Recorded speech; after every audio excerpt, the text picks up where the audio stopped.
All right, we've got a awesome tradition now on the CITIUS Mag podcast where Clayton Young runs a marathon and then just a couple days later jumps on the mic to recap everything on the CITIUS Mag podcast. Clayton, welcome back. Always good to be here. Thanks for having me, Chris. What a pleasure. What a pleasure.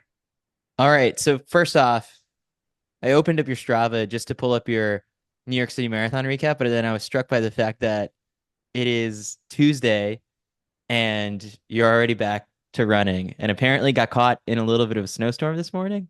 Yeah, welcome back to Utah. I think we pulled up to our house last night and there were still leaves on the tree and we were like super excited because the leaves in front of our house are beautiful. But then yeah, this morning I got out the door kind of late and snowstorm. Yep. Connor and I were just doing some grass loops at BYU and I guess we waited to run for too long. So yeah, first snowstorm of the year, and man, it doesn't get me excited for spring marathon training. That's for sure. So I guess explain this to, because now this has been like a trend, both like after Chicago, seeing the video of you guys going for a run along the lakefront, kind of after uh UPR and have this awesome race that how do we quantify a break with you guys? Is it literally just the one day? Because Uh, then like is yeah, what do you get out of this easy running that you're getting back to? yeah. I think for me, it stems back to something I heard Eliud Kipchoge said or does, and that is that he will run for a week after his marathon, just easy mileage, and make sure that everything is in order. Like sometimes you finish a marathon, you have no cool down, and you don't know what maybe lingering injuries you had before the marathon slash injuries you developed during the marathon are sticking around. And so Elliot, from what I heard, he would take a week and then he would take a full break.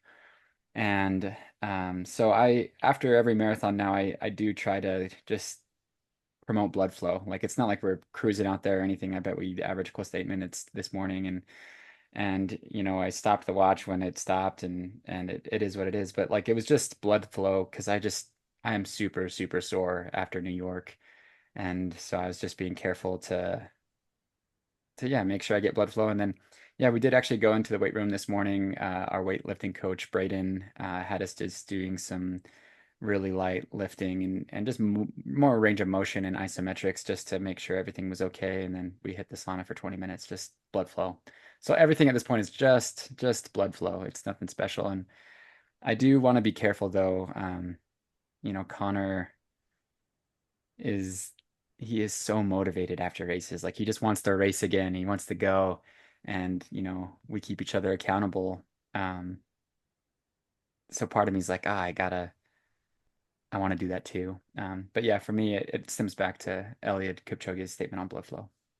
All right, so we've got about 48 hours or so that have passed since the New York City Marathon. What are some of those feelings? And I guess like the conversations that you and Connor had on like today's run about what's next? Because like, who is it? There's that famous U.S. marathoner. It may have been Frank Shorter. Someone said it's like in order to like focus on your next marathon, you have to totally forget the previous one. But like, you guys are fresh off your most recent marathon. Yeah, definitely a lot of thoughts right now. Like we're going through, the coulda, woulda, shouldas, the what ifs, you know, how does this fit in the bigger picture of what we want to do next, and also reflect back on like what a great year it's been. There's definitely a lot of feelings of that, or at least me personally. I can't speak for Connor, but just really a lot of reflection on like, wow, we hit four good marathons in a row, and maybe a couple great ones, and if you would have told me that I'd ran this time on the New York City Marathon course and taken this place, like, yeah, like that's an incredible improvement over a year. But it's amazing. It's amazing that the majority of Connor and I's conversation today was on like, oh man, like, ah, dang it, or like, oh, I wish we would have done this, or we're so driven, and it kind of definitely drives our wives crazy, and it kind of can drive me a little bit crazy sometimes too. I'm like, yeah, when does this stop? Is it ever enough? And how can I like both enjoy this moment and this like celebration, but then yeah, like at the same time, it feels really good to be motivated and inspired for the next marathon. Um, whatever it may be. And but yeah, there, like I said, a lot of the conversations were coulda, woulda, shouldas, and what ifs. But everyone does that, and that's what makes a good athlete, I guess. So before we get into unpacking this race, let's kind of set it up because the docu-series that you've been producing is fantastic. So happy to see that it came back for the New York City Marathon build. One thing was that it made it really clear that Conner was really, really fit, and then you were not having the perfect build up. And then even more, I guess, doubt crept in to the Clayton fans come the press conference when, or yeah, the press day when, we had a nice chat, but even you were kind of, I wouldn't say downplaying your fitness, but like there was some audible doubt about like what you could do. The Achilles, strains in like like or whatever it was, the problems you were having with your Achilles were still somewhat lingering and you didn't know how to feel with things. So on race day, did you just wake up feeling miraculously better? Yeah, within those like I guess between I talked to you, what that was Thursday afternoon to Mm-hmm. the press conference or to the technical meeting on Saturday night, I had a really, really good chat with Coach Istone after is that my phone? No, I think that's the sirens here in New York. Oh no, it's me.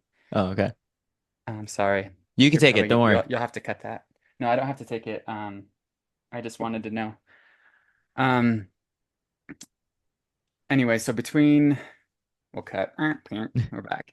Um, so between when we talked on Thursday to Saturday, yeah, it's like this mental gymnastics that I'm having to play, right? Like, yeah, anybody can see on the docuseries that like this build was hard, and it was really hard to see if it was hard because Connor had just gotten so much more fit, and that gap was bigger than usual, or if it was because I was struggling with, physically and kind of there's just been a lot on my plate from a business standpoint to try to kind of navigate that and that can take a toll. Stress is stress, whether it's physical or mental.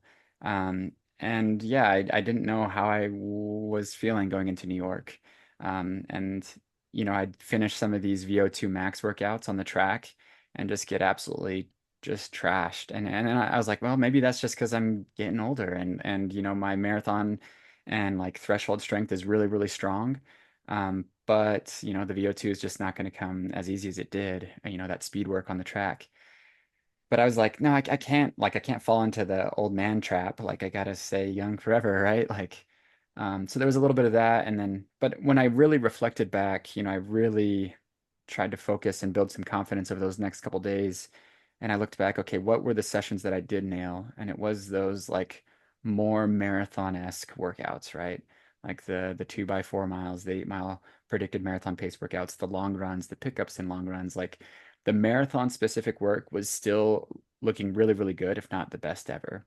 It was just that shorter stuff that just was stiff, and I could maybe give some excuses as to why it wasn't feeling good the day after. I was in the lab. I was in the lab a lot this build, trying to figure out what shoes to race in.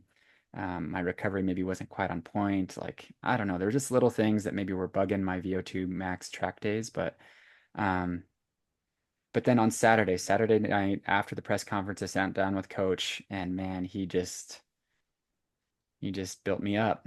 He just built me up like none other, and I was really, really grateful for him. He's like, "There's no reason why you guys can't be top five." And yeah, we didn't end up being top five, but it was just enough confidence to just give me the motivation that I needed. Um, and in our meetings with Coach, he meets with us separately. And so sometimes when we're meeting with Coach, we're together and it's like he's talking to Conner Mantz and not to me, or he's talking to me and not Conner Mantz. But because it was one-on-one, I knew that he was speaking to me and that he had confidence in me as a coach. And that was pretty special. And that's when I was like, okay, like I can do this. And even just the idea that marathon build on one another. And I think I said this in episode 3 of the docuseries, just like you never know which build you're pulling from on race day. Like, yes, recent build is the most important build and an indicator of what you can do on race day, but there's no reason why you can't be pulling from the Paris build and the Chicago build and the Olympic trials build, because fitness stacks over years. And that lifetime fitness is just getting really, really big for me. And so I tried to lean into that, and I think I did all right. Take me further inside this meeting with Coach Istone because I mean the funny thing is about you bringing up the fact that you guys meet separately is Connor corrected you, I think, on the last podcast when we recapped Paris, and he was like, "No, it's not that we were going to meet separately." He was like, "Clayton was just late." So this time around, was it was intentional that you guys were separate, or It's funny. I think we set new traditions every build that never change. It's like if it worked last time, yeah, don't mess it up. And so it is funny that like you can see the little changes that happen over 4 or 5 builds that, intentional or coach not? intentional or not, that then get baked into the next build. And it's like, why did we start that? And it was just, yeah, it's because I was late, I guess, or this or that or the other. Like it's these little things that coach I think likes to just follow the same game plan over and over again. And I actually meant to have a conversation with coach and Connor before the meeting and after, well, after the technical meeting and before we met, saying, hey, I'm totally fine meeting together. Like I'm an open book. Everybody knows that. Like my emotions are on the front page of the docuseries, and I have nothing to hide. Like it is what it is. So I'm always I don't really care, but it was nice to get some of that personal coaching. That doesn't always happen. Um, and to kind of be inspired and invigorated by coach. And it is kind of interesting. Like you will that it was documented, the whole thing, so part of it will show up in the docuseries, that interview. And it is interesting though when Andrew, the videographer, is present. I've definitely learned to be myself and to just people are going to love it or hate it. Just be whatever it is that you need to do to be normal and to perform on the day. But Coach Eystone has this like, um, he's a Renaissance man. He's kind of like it's not like he's acting for the camera, but he puts on just a little bit of charm, and I love seeing that. So anyway, it's fun to see. We can wait for the docuseries for sure, but like in the conversation, and this is not to like Mm, start anything or pit you and yeah. Connor up against each other, but is there a discussion that you have what it takes to beat Connor and be top American, or does do the workouts and data speak for itself that he was maybe, you know, a step ahead in fitness? Yeah, reflecting back on that conversation, and who knows, maybe I'm wrong now that when the docuseries comes out, maybe I'll be wrong, but I don't remember talking about Connor at all Oh, in that meeting. Um, like I remember just talking about all the other athletes that were in the field. We had what 4 or 5 returning champions, and how are they feeling? What are they like? Who should I respond to? Who should I be on the lookout for?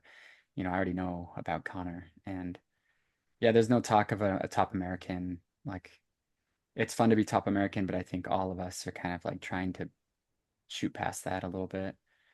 yeah. Um, Especially and Connor. I think like yeah, he's been maybe the most vocal about like he's not here to just be top American. He wants to finish as high as he can, among every competitor in the field. So you being definitely one of the guys who pays the closest attention, I would say, to the backgrounds and the statistics behind some of these other pros, like how did you size up, your chances against this field? It was arguably one of the strongest New York City Marathon fields ever assembled. yeah, it's like as if I would read the list and then I'd quickly be like, okay, I can't focus on this list too much. Like, this is like, wow, there's too many guys in this field. And then like 2 weeks later, I'd look at the list again. I'm like, oh my gosh. And not only from like an international standpoint, like the returning champions, but even the American field, I was like, wow, there's going to be a lot of guys gunning for us. Um, that want that top American spot. CJ Elkanah. Even Rory. I think I count in that space as well. Um, Nico Montañez. Like, yeah, there's just so many guys that just Frank, that I just know want to close that gap as well. Um, but yeah, like it's funny that I've now, especially having competed on a world stage, I know those names more. Before I used to not like read these names. I'm like, who are these guys? I don't really care. But now I know them. And in fact, I remember when the gun went off in the race, um, even within that first mile, I was like, my head was on a swivel trying to find everybody, and I couldn't find Tola for the longest time over the first mile. And I remember running next to Jared Ward and being like, "Where's Tola? Do you see Tola?" And we couldn't find him. And I was like, "Man, maybe he was the guy that was injured that started the race and then stepped off." Like there were rumors of, somebody being injured, and I just remember like realizing, man, I don't know where he is. And then he popped up later, of course, but. Um, so yeah, I've definitely become a little bit more aware of my competition, but it's only good in so much as like at the end of the day, you just kind of have to focus on your race and your style of racing. Um, it's a balance. You have to cover moves, but you also have to run your race. Yeah, yeah. I don't know. So the race goes off, and at what point do you start to feel like, hey, like I'm not hurting, and that I'm gonna be okay today? Yeah, I remember through the first half, even first 8 or 9 miles, being like, okay, like this is a conservative pace. I'm feeling really good. I'm getting all my bottles. The fluids are settling well, my legs are feeling good. And I think the first time I felt pretty confident was at about halfway, there was a move that was made as you cross from, what is it, Brooklyn Brooklyn into Queens on into the Pulaski Queens. Bridge. Correct, yeah. And I remember at that moment, like there was a pretty hard move made and we had broken away from most everybody. Um, well, I guess there was like maybe 10 of us that had broken away. And I was like, okay, like I see Connor, I see Tashome, I see me, and then everybody else was behind. And in terms of top Americans, and then there was like the 4 or 5 defending champions and Wesley Kiptoo. And I was like, okay, well, this is a good spot. And I was like, okay, this is good. But then as we came off that bridge, the brakes were put on again, and Then there everyone was was, back. and everyone was back, and I was like, dang it! Like I kind of had this feeling that maybe Conner Mantz had in Paris when, he had broken away with Tola, and then I was the last guy to close the gap, and I remember him saying that he was frustrated that yet another guy had caught the field, caught the lead pack, and so anyway, I kind of had a little bit of that feeling as well, but at the same time, like there was tons of yo-yoing throughout that entire race, like in the first half especially, and it was hard to know which moves to cover and which moves not to cover. And in a way, it was kind of my downfall because then as we hit the Queensboro Bridge, once again, Frank made a move. People slowly covered, and I slowly responded up that hill. And I was like, okay, just like I've gotten so good at responding slowly to these moves and just trying to run as even as possible that like after we got our bottles on top of the bridge, once again, another move was made as we came off the bridge, and I didn't give it the respect it needed. And I think that was the coulda, woulda, shoulda that we talked about today with Connor. It's like, how could have I covered that move at what mile 16, 17 as we go into Hmm. first Ave? And I remember even coming off of that hill as the moves were made and thinking like, we are flying, we are absolutely flying. And I remember checking my watch after the race, and I hit a peak pace of 402 per mile and then like 408. And I saw you noted that on Strava, which is yeah, crazy. it's just I was like, okay, yeah, I responded hard, but I was still getting dropped. And anyway, that's the coulda shoulda woulda moments. Yeah, so then I guess like I was looking at right after because that was the move that just splintered the entire race. So then I was Hmm. about 16 miles into it. I think the split at 35K, or no, the split at 25K is what I was looking at. That's when you were back at 13th. What are you telling yourself at that point when, shortly thereafter, you're making it onto First Avenue by 18? That's when you're on First Avenue. You do start to make some moves. Then you're 10th, but you've got, two guys, then Connor, then Wesley Kiptoo, and then the lead pack of guys who have won this race before. Are you just in no man's land, or paint the picture for me? Because I guess like we lost touch with you on the Yeah. broadcast cameras. Yeah, first Ave was tough because immediately right after Queensboro Bridge, there was the pack of 6, and then Connor and 2 other athletes, if I'm not mistaken, and then it was me and Tashome, Hmm. and and I remember at that point thinking like, oh my gosh, like I gotta respond to this. But at this point it was like we had just come flying off that bridge. I was kind of redlining, I think, a little bit. And then I was also checking my watch a lot, and I was noticing that my power was getting into the high 400 or like just over 400, 410, 420 watts. And I'd been using power a lot during this build and especially during the race because in New York you can't really go off of pace.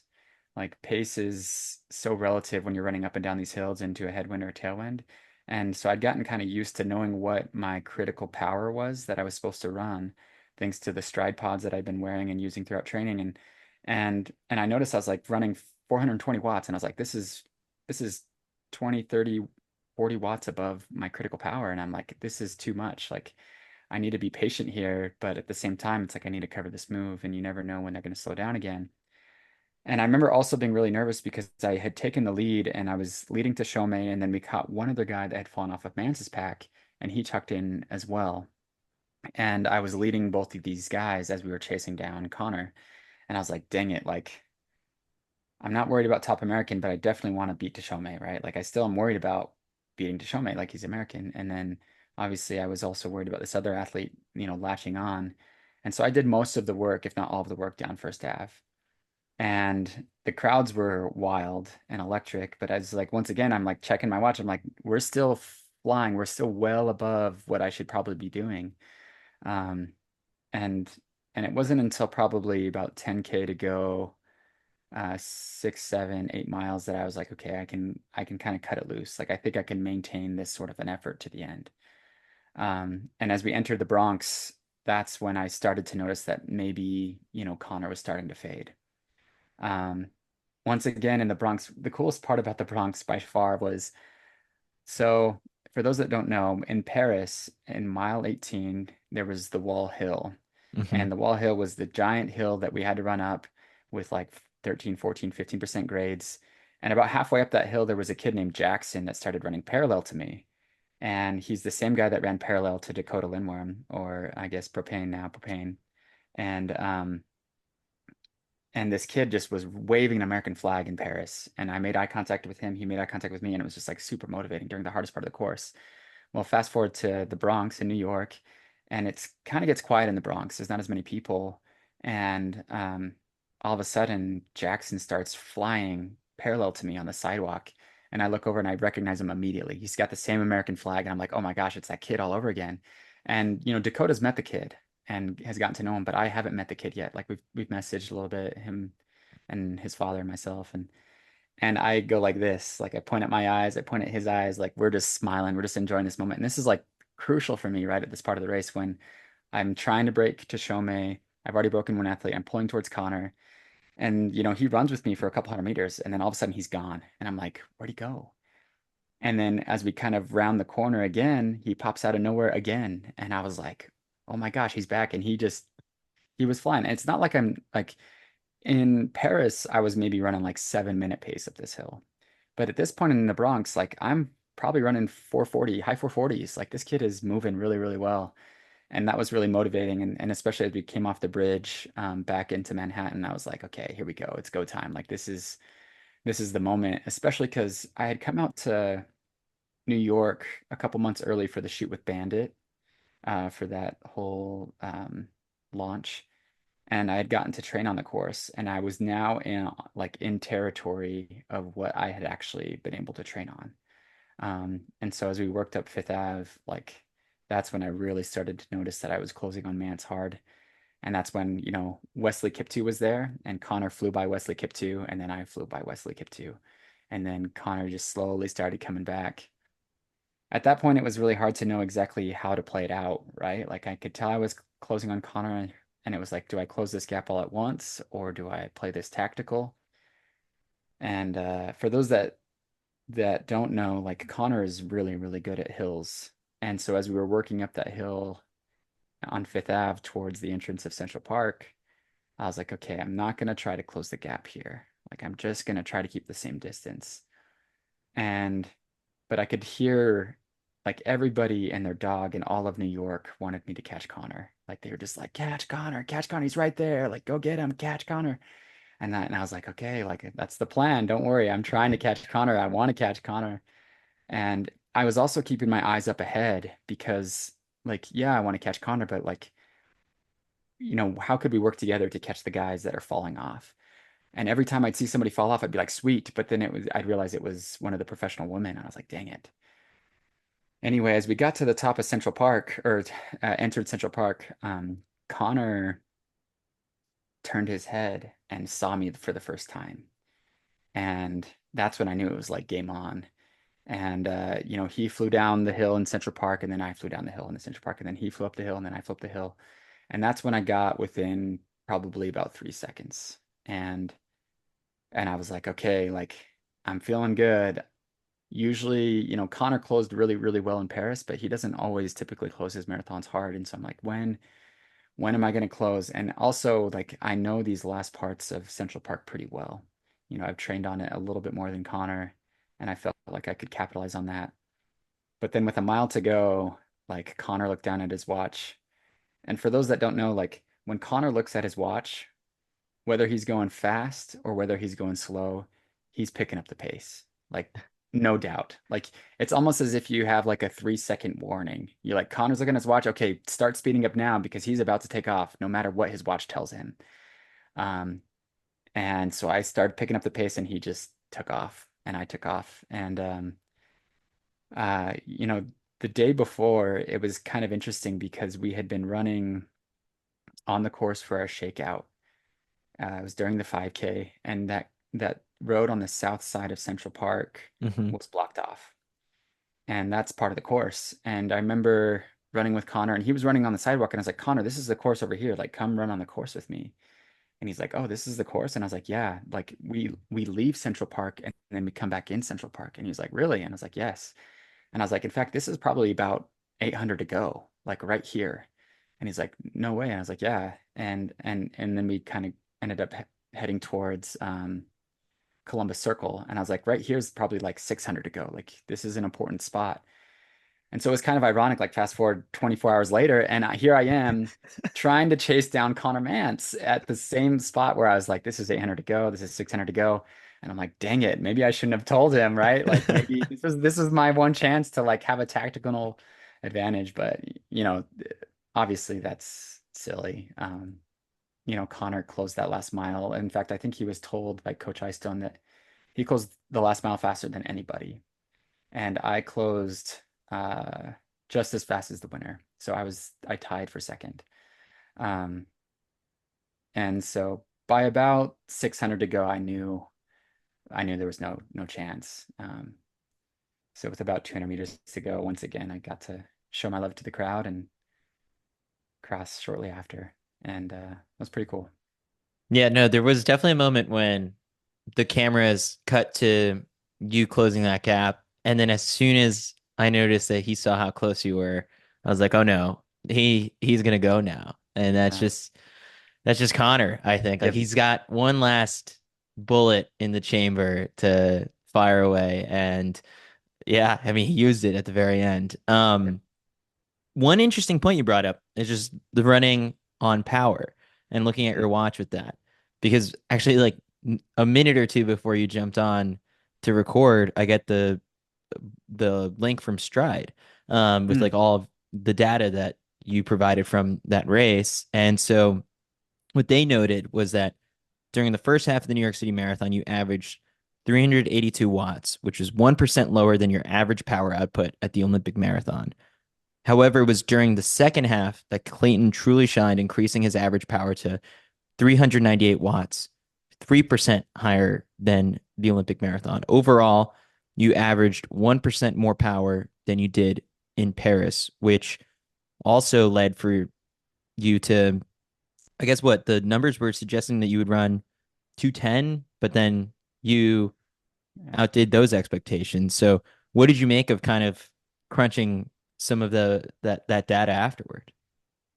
Yeah, it was kind of interesting because I had met with the Stride team like a day or two before, no, the day before the race. And I did the same thing in the Olympics. I met with them and they kind of gave me some a strengths plan or like a skills plan going into Paris, kind of just telling me like, look, Clayton, your lower leg spring stiffness is really, really good. Your resilience, your body handles pounding really, really well, especially late in a marathon. And so you're able to respond to moves late in a race probably better than others, relative to others. And I was like, okay. Anyway, same thing happened before New York. I met with the team and they said, okay, based off of the data, this is where your strengths are. They said, one, we've noticed that you go out kind of hard in interval training and then settle. And so metabolically, like your body is really good at surging and then kind of finding a steady state. And I was trying to think why, and I was like, well, it's because I'm always trying to chase Conner, and then I usually kind of settle back into my pace. And so my body's really good at yo-yoing, both metabolically and like mechanically, physically. Like my body is really good at responding to moves and then settling and getting back into a steady state. And so those were two things that were really like good for New York, obviously. But then what was really interesting is, yeah, once again, based off of the power output that I had in Paris, they predicted that my time in New York was 2 hours, 10 minutes, and 6 seconds. And I remember when they first showed me that, I was like, no way. I was like, that's too slow. Like, come on. Like, we ran 2:08 on one of the hardest marathon courses in the world. Like, how is it that I'm, a minute and a half slower in New York? And, we kind of played with that idea a little bit. And I think it's just because of the rhythm breaking hills in New York that you're not able to take advantage of them as much, the downhills. And so I was kind of perplexed by that, but it did, based off of the data, it is cool to see that, I am 1% better than Paris. And, we know that this build wasn't perfect. So the fact that I'm still trending the right way, the right direction is really motivating. And that was something that Connor and I even talked about this morning on our run was that, we were kind of playing the coulda, woulda, shoulda game and what ifs and, I don't want to say commiserating, but like kind of like, like what can we do? And and I kind of brought up the comment like, you know, arguably this is one of the best marathons we've ever ran. Like this time on this course is really, really good against this field. Like to have, three former medalists and a couple other former New York City and Boston marathon champions, like it's a great field. And, to compete against those guys and to have, we were 2 minutes behind them in Paris, and now we're only a minute and a half behind them in New York. Like we're chipping away. Um, and it was cool that the data showed that as well. And especially like the fact that we were able to negative split on that course, both in time and in power, right? Like it was really motivating. Yeah, and so those are kind of the key takeaways that I'm taking away from the data mixed with my feelings. You guys are also your own harshest critics because Yeah. like even Connor admitted to like when I saw him at the press conference on Thursday, he was like, you know, listening back to the podcast we did, I was pretty hard on myself, and that Tola's move actually was a much more definitive than I thought I could overcome. And he's like going back and rewatching the race. He was like, actually, I Mhm. should give myself a little bit more credit. So, were there under any other sort of like little gaps that are the what if moments? So there, you mentioned First First Avenue and coming off of the bridge. Anything in the final stretch? I guess maybe the what if of like, what if you didn't tell Connor all of that helpful advice? Yeah, maybe a little bit. I mean, he's a great racer, and I don't know if it really would have made a difference. I think my other is like, what if I had caught Connor with 4 miles to go? Like that Hmm. was a real possibility. Like I could have like 5 hard steps, closed 10 seconds, right? Um, you know, then him and I, would we have settled? Would I have tucked behind him? Would have he tucked behind me? And I guess the bigger question is, would we have caught fourth place? Or Hmm. sorry, fifth place? Connor ended up being 10 seconds behind him. Would we have both gotten him if I had caught Connor sooner? And then we both would have been working together to try and close on fifth. And Hmm. that's the other big one, right? That's the one where I wonder. Um, yeah, yeah. I guess this is something that someone did drop. Like, we'll get to a couple of the questions that were submitted on Instagram, but next year, 2025, there's a world championship. there's the way I guess USATF has picked the team in the past. It's like a descending order list where the top marathoners get dibs on whether or not they want to take the spots. I'd figure you're number three on that list, right? It'd be Connor CJU. Oh, Base wow. the window opened in I think it was January or last November or something like that. So Mm, after Chicago, so you would have one of those three spots as of right now, and then mm, there's opportunities for people to run faster and take dibs from you. Is that something you would consider? I guess like this is a weird one because I was making a bigger deal about this like on our broadcast because like Connor ended up being 10 seconds back of that fifth spot that would have got him the world championship mm, qualifier. It's hard because as Americans, right, there's a nice payday potentially mm, waiting in a Chicago or New York mm-hmm, next fall. Does the prestige of the world championships, you know, allure you a little mm. bit? Absolutely. Like, we often ask ourselves the question, is a medal, what's a medal worth at a world championships compared to, top three at a world marathon major? What's hard is from a financial standpoint, world marathon major takes it hands down, and not only in that year, but for years to come. Like your appearance and your pull to go to that race just increases. But from like a glory standpoint, I like um yeah, like getting a medal would be incredible. And I've heard rumors, I don't know if this is true, but I've heard rumors that this may be the last time that the marathon is part of Worlds, that it might be moved to the road racing World Championships instead of the World Championship or Yeah, I've heard yeah, track and something field. similar like that as Yeah. well. I don't know what to So make of it yet. yeah. And so if that's the case, then it's like, man, that it just even lessens it even more in some ways, and you don't get to be part of all the track events and be part of that, that whole experience. Um, and then I also think about, ASICS is a title sponsor of World Athletics, and so they have a lot of incentive for me to run it as well. And that's not written into my contract explicitly. Like I do have a bonus for competing at Worlds, and but it's like, can we make that even more valuable? Because right now, yeah, it's the motivation to go run Worlds versus Chicago or New York is just not quite there. Yeah. Um, unless it's intrinsic, right? Unless it's something that I really want to do. And even this spring, it's a really hard debate as well. Like A6 is also the title sponsor of the Tokyo Marathon, and you better believe that Connor and I are looking at hitting and breaking the American record at some point.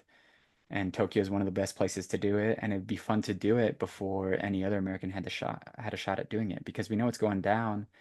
So I want to do it while it's easy. And but at the same time, like Tokyo isn't going to compete financially with the same offer that running on home soil at a Boston would be, and same with London. So it's these, are you going to bet on yourself and go chase an American record? Um, and that, yes, will pay out, or are you going to, and maybe is more intrinsically motivating and more of like uh, legacy building, or are you going to go try to be, one of the top Americans in Boston? And there's a lot of big decisions there, and they're great choices, but Yeah. it's really hard to know. And I look more and more at Meb, and I do a lot of. I've read his book, 26 Marathons, multiple times. Actually, listened to it like probably a dozen times. And you get into the latter half of his book, and it's Boston, New York, Boston, New York, Boston, New York, and I always wondered why, and I'm starting to understand why. Like it's just the motivation to go run there from a financial standpoint and provide for my family and my girls in a career that, is only probably another 8 years at least, um, or at most, is, you got to capitalize on it now. So those are the kind of challenges that you have to deal with. Good challenges. I Extra do want to stressor say, is the fact yeah, ASICS yeah, is the title sponsor of yeah. the Sydney Marathon, which just got added as Yes, another exactly. major. So it's like Yes. you got too many options, Clayton. Good options. So yeah, I do, I am negotiating with ASICS hopefully here soon again, and hopefully there's some incentive there to kind of hit some of these races that don't have as much of an appeal. as an American-based marathon. What did you make of Aisha and Eric's portrayal of you and Connor? Because it sounds now like, I mean, just in this early discussion, plenty of time still to make Yeah, decisions for next year. The band is going to stay together. Like, what do you like? Even on today's run, are you yeah, guys thinking yeah. like we're going to be together next spring? I mean, yeah, the odds are high. It's definitely like one of us does want to like break out and go on our own, and I think, um, our relationship is really special, and we've been able to work through a lot of ups and downs in our relationship. I say this every time, but it hasn't been perfect. I'll tell you that much. And we both have a lot of ego and pride, and we're very competitive. And you know, I I left a lot of money on the table by 10 seconds on New York, and that's like it's sometimes hard to think like, man, if only I had beaten Connor, man, if we were in different races. And but I do always stand by the phrase from the Olympic trials that we are better together. But it takes a lot of work to make sure that we keep that the focus. It can be easy to get cynical and to get comparative and competitive. And so yeah, I think. As for like the little skit that happened, the reality TV show, she crushed it. Oh my gosh, she can represent me anytime. Please come on down, and maybe you can train with Connor for a while and give me a break. Um, I thought it was really well done, and it's only a matter of time. Like I think uh, it would be both good and good for us to break off a little bit. But at the same time, yeah, there's pros and cons to both. The way people see the two of you from the outside looking in, would you say Connor's your best friend? Your wife's your best friend, and then like, is Connor one of your best friends? For sure. Yeah, Yeah. he's definitely a good friend. And, I don't know if like we just spend so much time together that you're just naturally best friends in that regard. Like he knows me really, really well. Um, just like I know him well. And like are our personalities perfectly matched together? No. Like would we be friends if we weren't professional runners? Like we'd be good friends, but we wouldn't be best friends. That's for sure. Like it's just yeah, it's just the nature of I guess training together for thousands and thousands of miles and hours. On this in this little downtime you have between marathons, you got to go and do the math and just see how many total miles you two have run together within the past year. I think Yeah. it's got to be something ridiculous. Here, actually, this could be a new Strava feature. Wouldn't it be cool to know like how many like who are your top three people that you've ran with over the last year? And that's like an easy calculation, Yeah. right? Like an easy algorithm to write. Um, See it could which duo has the most yeah, miles yeah, together and in the whole entire world. It's probably you two, or probably like exactly. Kipchoge and Joffrey Camour or something like that. But it could be like the same as your Spotify Wrapped. Like Yeah. it's not like it's not your, who are your top three runners that you ran with. And I think that would be pretty cool. And I think that would be easy to track. Yeah. And Uh, the number of miles. Yeah. that's businessman Clayton shining through. Okay, so you brought that up, running the Mhm. business side of Clayton Yeah. Young LLC or whatever your independent contractor. Yeah. It's not running mustache like Jared Ward, but no. But you talked about, I think, in the Let's Run interview that you did after the race, that you also do seem to enjoy like all the extra stuff that this year has brought you with, Yeah. doing the Bandit commercial, traveling out on trips for ASICs. Like, how much joy do you get out of how this year has really transformed you into a US running star? Yeah. It's wild that it's happened in a year. Uh, and I still like have, I think pinch me moments, as you could call them, like where it's like, oh my gosh, like people want to know, people want to follow, and like that's really it's both really exciting, but it's also really daunting. Like, oh, I am the next guy to kind of I have got a lot of power in how I want to shape the narrative of U.S. distance running, and I have a lot of power to motivate and inspire people. Like, just go read through the comment section of any one of the docuseries, and you can just see it. You can just like be overwhelmed by the sheer amount of inspiration that it is bringing to people, and that is like so intimidating. and also very motivating to keep telling that story. And yeah, I just it in some ways um it can be hard from a personal standpoint because I met with a good friend for dinner out in New York City, and there were lots of good friends that reached out to me while I was out there in New York City, and I wasn't able to see everybody. And that's really hard, because so many people are that are really close to me will respect my time and my personal space, especially going into a marathon. Like I had both my parents and my brother moved within 2 weeks of the New York City Marathon. They didn't tell me at all. Like they're like they don't even give me the option to come help them move. Like they just are respecting my time and my preparation for the New York City Marathon. But everybody else that doesn't know me is like feels like they have a right to my time. And, I love giving my time and I love inspiring and motivating and helping people. But it is sad that those roles have kind of become reversed. Like I'm spending so much time um, providing a product and the docu-series for people that it's taking away from the personal time that I have with those that are close to me. And so I'm trying to find that balance right now. Um, but I do love it. I really do. In fact, I remember one time at the Olympic trials, we were doing the press conference. We did some interviews afterward. There were some people there that wanted to talk to me. But my agent like pulled me aside and said, no, if you start, like you're going to be there forever. And we went and sat in a van. And I was like, why am I sitting in a van waiting for other athletes when I could be talking to people and motivating and inspiring and so I try to take every opportunity that I can to not only build the brand of who is Clayton Young, but also to like give back because I'm recognizing more and more how much I was affected by those before me, like Meb, like Jared Ward, even like Galen Rupp, for the limited interaction that he did have with those that he gave his time to. But One other thing that popped up in that interview right after you crossed the finish line mhm, on the Let's Run YouTube is you got emotional when yeah, they asked you if you were to put a grade on your year, what would it be? And you choked up. Like, yeah, what led to that? And like, what were you feeling in that moment? yeah. I think I recognized, I gave myself probably an A- B plus after New York, just that race alone. And so that question, when he said, well, what would you consider, what would you grade yourself on the year?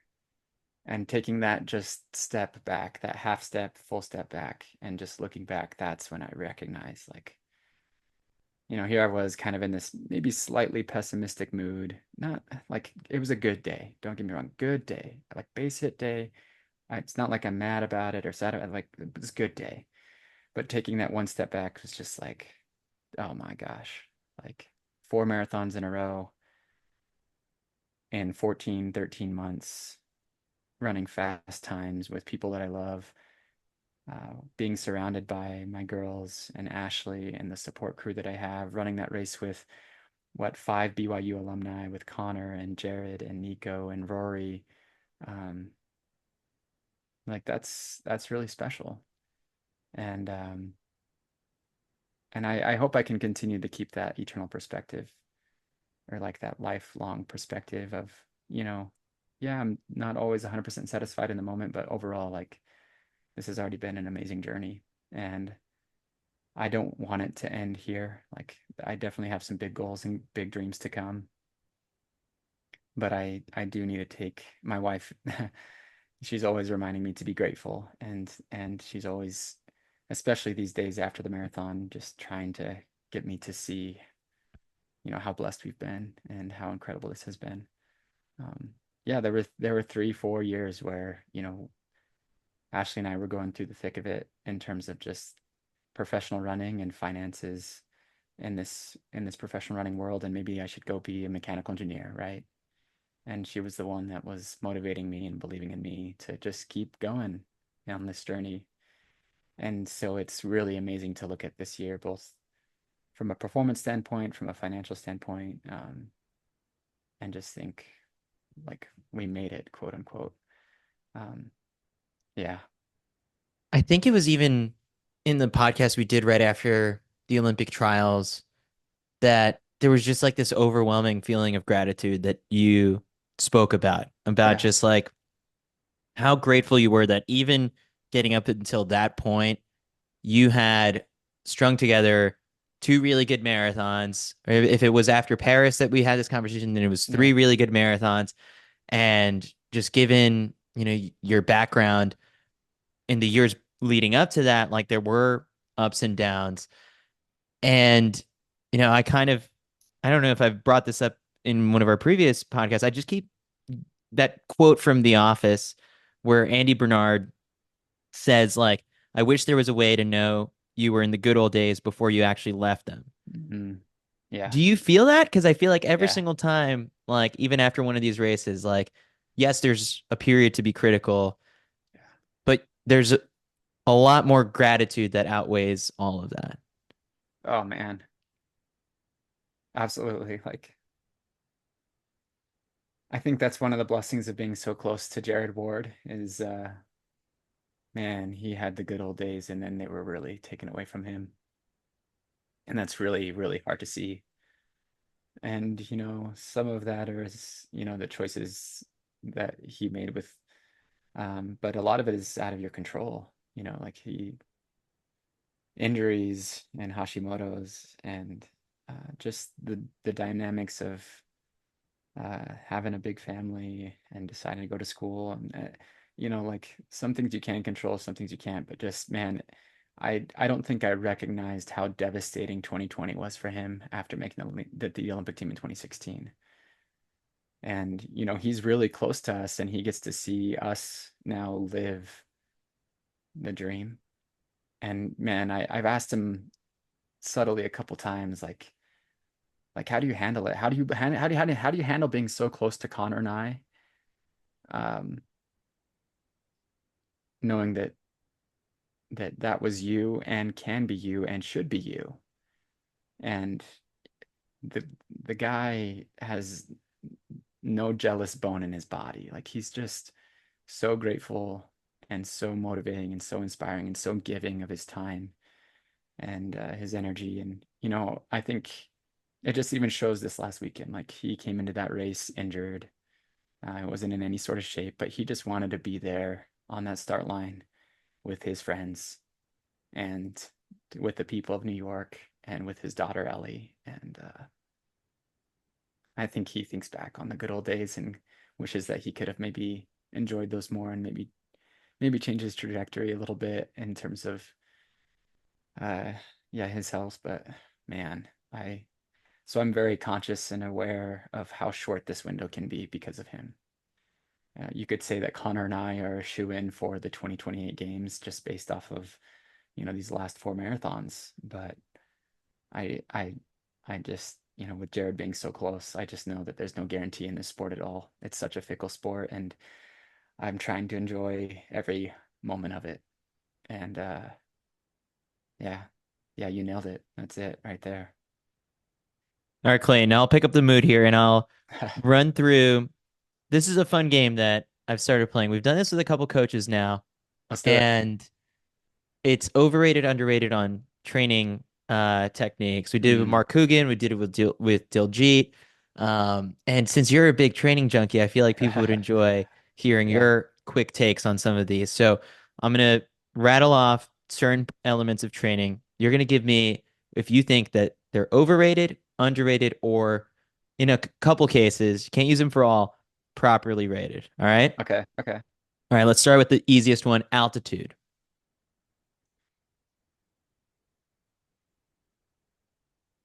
Underrated. All of the people who made the team, I think, like uh in the distances, I think for the US have trained at altitude. So like I think Yeah. everyone's finally caught on. Yeah. Whether it's like simulated or actual altitude, it's definitely underrated. The Alter G. Overrated. Why is that? I think there's better cross training methods and I feel like true running on the ground. And now granted, I should say this, I've never had a bone injury. I've had lots of injuries, but I think for like musculatory injuries and ligaments, tendons, overrated. All right. So that goes with cross training while healthy. Do you believe in it? For a marathoner, underrated. All right. Double threshold. Properly, properly rated. I thought it was maybe it's probably a little bit overrated for marathoners, but I've just seen the success that it's had in the NCAA system recently, just even with BYU, and it's been pretty cool to see. We'll see if it stays properly rated after the NCAA championships coming up. Oh, I know you're excited for that one. I'm so excited. Blood lactate testing. I've never done it, so overrated. Really? You guys Never. haven't done it at all. Nope. I've never done it. Super shoes. Underrated.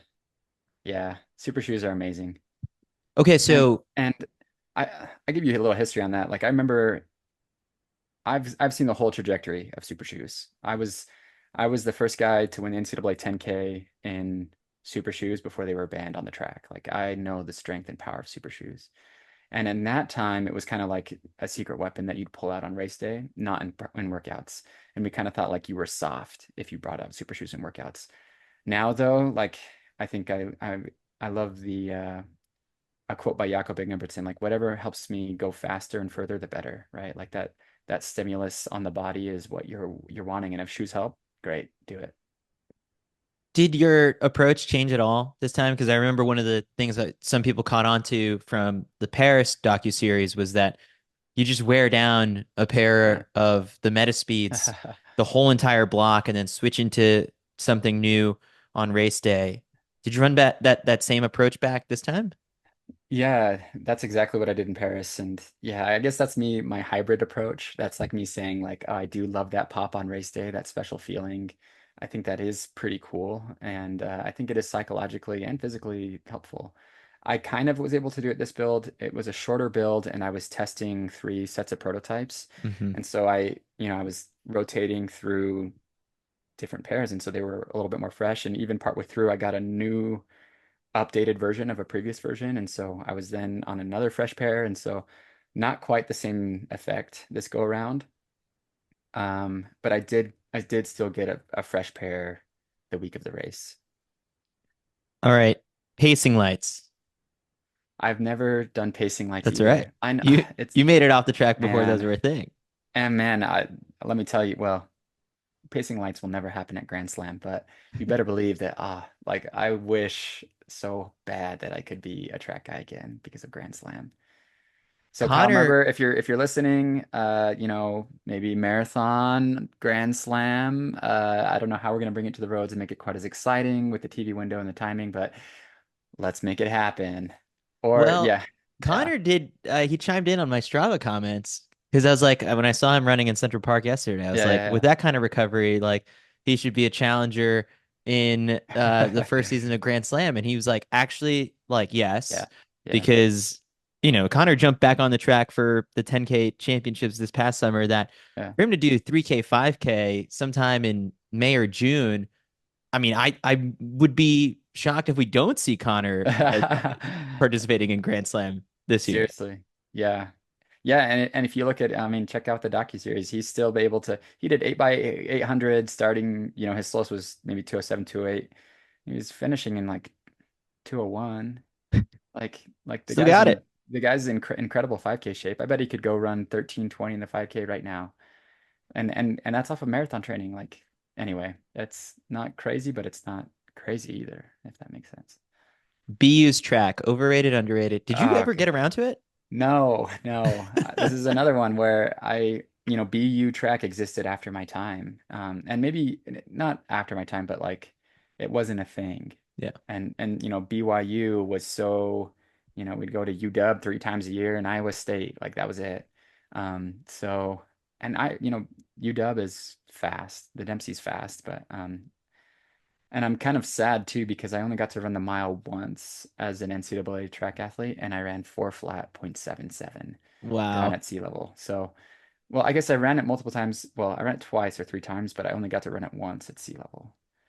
Yeah, So, the PR I see in front of me right now is probably not it. It's 2017, 406.91 at altitude in Provo. What yeah, kind of conversion yeah, do you get with that? 5 seconds probably. So Yeah, close. so close. Yeah, but not 4 flat or breaking four. How far down are you on the BYU 5K list now with all these kids running crazy Oh, fast? I think I'm off the chart, Oh or at man, least that's rough. 8 to 10 probably. Yeah, yeah. Gosh, track, man. I was such a good track athlete, You were. and it just didn't translate as a pro quite as we hoped. All right, final training ones, bicarb. Oh, underrated. Yeah. In You fact, train with it? I did use it on Sunday in the race.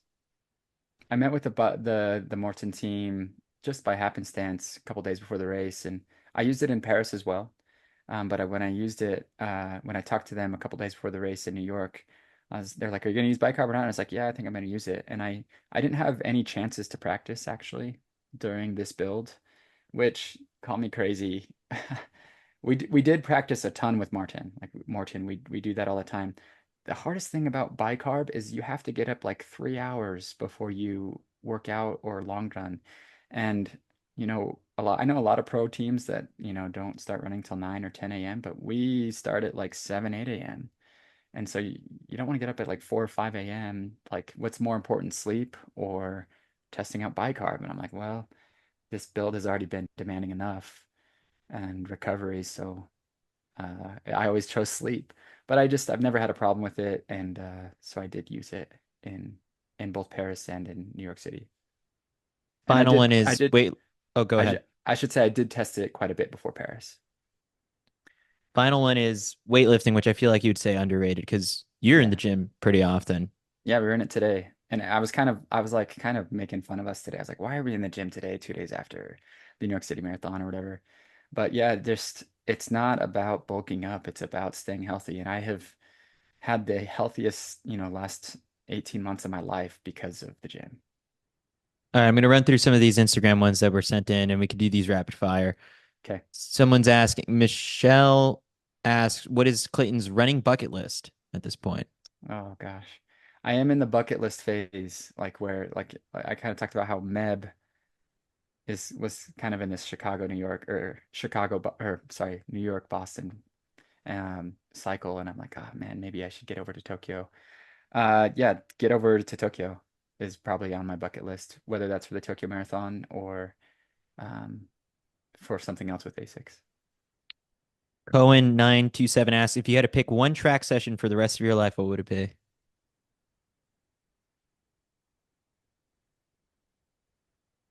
Good old mile repeats. How many? If you're doing them like we do the fatigue mile repeats, so it's not a pure track workout. And I haven't done pure mile repeats on the track in a long time, but if you're doing just pure, probably six, 5 to 6. All right. Um, Sarah Ann Lopez asks, how did New York City course compare to Paris? I guess like a couple of Mm, people did ask, like yeah. after all of it, body a little bit more trashed, less trashed. Um, Less trash. Like I actually feel better. I went into to Paris with that Achilles pain, and I felt it 5K on till the end, and so I came at it with some pretty bad Achilles pain. This one, the Achilles is doing really good after New York, which I'm really happy about. I don't think it's going to be a problem, especially because we got into the gym right away, and um, but my quads are so sore today. Yeah, so yeah, Let's probably a little see. bit worse quads. Um, Stefan Rieger asks, assuming this is the end of the season, what's the end of season celebration of choice? Is there anything fun you're gonna get up Uh, to? yeah, we're nothing big. Like it's so like the world ends on marathon day. And we always say we're going to plan something and that doesn't happen, but we are going to do an overnighter this weekend, Ashley and I, which is going to be super nice. Nice. Um, last one. I guess a lot of people are asking when's the next episode of the Mm. docuseries coming? What's the timeline on that? One more episode? One more episode, final episode is dropping on Saturday is usually what we target. So I'll probably put something out to do a watch party to do a debut of that. And that's always really fun. So, and it was really cool. The New York Roadrunners were really good at working with us. And so Andrew was able to follow me everywhere. And we were able to get rights to the footage. So it's going to be It's gonna be really well done. So tune in Saturday, probably early afternoon. That's always the hardest part with content creation in the running space is the rights. But I'm so Yeah. glad that that's the case for you. All right, there was a bunch more. I'll probably DM them to you to see if there's any you want to Yeah. answer on your story. But Clayton, I appreciate you taking the time for this as always. And Yeah. I mean, I love this tradition. We got I think I've said it to you and I've said it to Ashley, like down the road, in addition to the docu-series on YouTube, you've got these little audio diaries that you've got for the future. Yeah. Yeah. Thanks for having me, Chris. And as always, thanks for doing your research and knowing the sport, knowing the athletes, and just being who you are. And congrats on the honor from the New York Roadrunners as what one of the best journalists officially big trophy award, whatever that is for you. Thanks, Clayton. I appreciate it. Yeah. Thanks, Chris.